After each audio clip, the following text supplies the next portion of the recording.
anything, all preservation was corn. Ham, everything was corn. Beef was corn. Fish was corn. Everything was salted. Everything was salted. That's why people had all of these goats and all of these things in the old days. And everything. So it was a celebration in that respect. It was also tied in with the fact that the Christmas gift idea, which was really promoted by Bishop Nicholas, that's gold, frankincense, and myrrh is one thing. It became a commercial thing even during slavery, so that was tied into it. And then the whole idea of the Boxing Day. Boxing Day was all the day after Christmas. That was the day when the servants in England, of course, because we were a colony here too, the servants in England had to work on Boxing Day, and the day after they would get their presents. What were their presents? The cast-offs.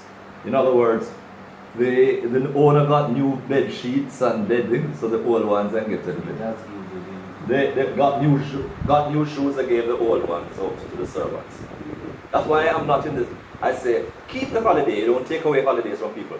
But change the day to, I have opined, change the day to National Family Day as a holiday, because it's a family day anyway. Instead of the Boxing Day thing.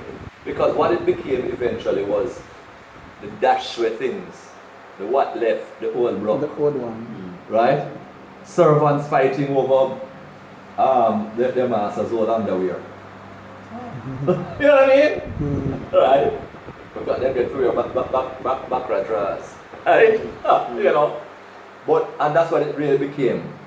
And I'm hoping, maybe one hour dead before this happened, that the postmen and the garbage collectors, but we don't have so much postmen again because we have internet now, will say to themselves, we don't need to be going to everybody for Christmas presents. What we want is pay. But you can't stop that because they would never understand it. But you keep the holiday. And the idea of keeping the holiday goes right back to biblical times, right?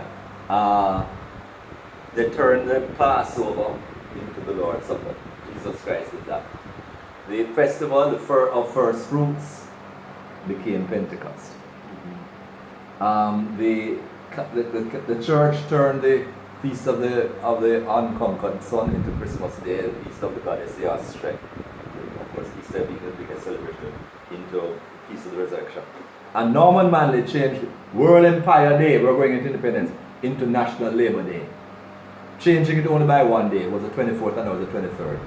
Because the labor movement started on the 23rd, so they just switched by one day.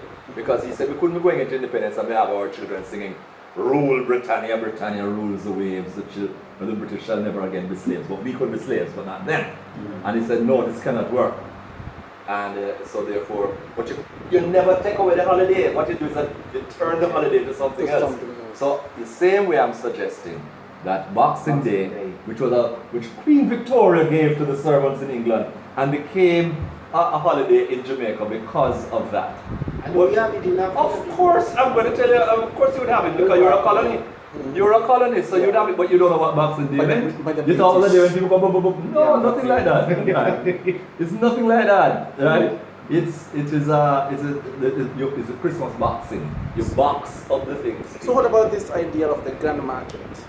Gun market. Grand market. Oh, grand market, yes.